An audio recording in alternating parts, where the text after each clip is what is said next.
Život je jako kolotoč. Radost a poru střídá stres a útěk za úspěchem. Tolik spěcháme, že občas zapomeneme na to zastavit se, zhluboka se nadechnout a uvědomit si, že žijeme pouze jednou.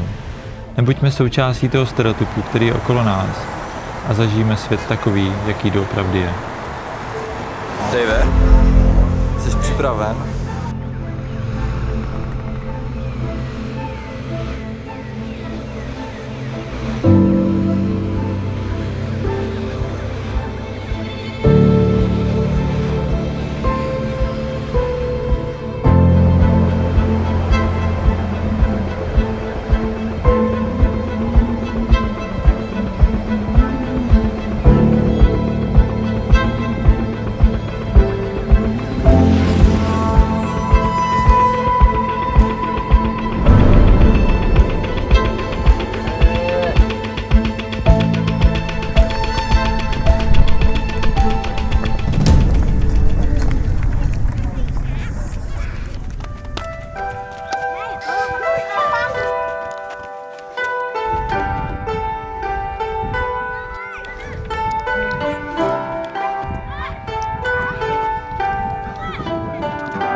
Pojď, Hani.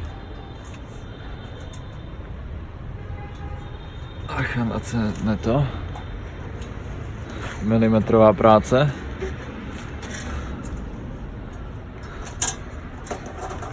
Zajímavé, jak polezu zpátky.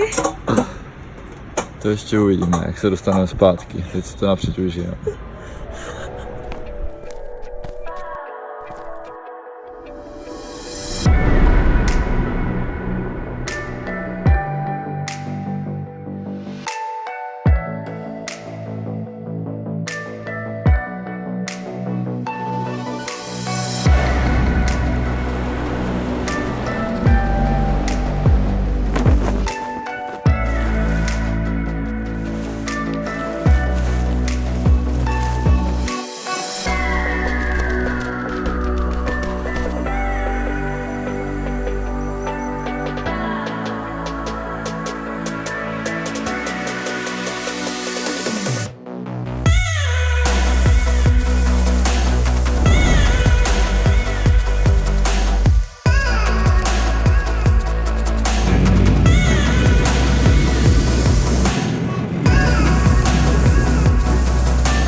Takové je to tam venku.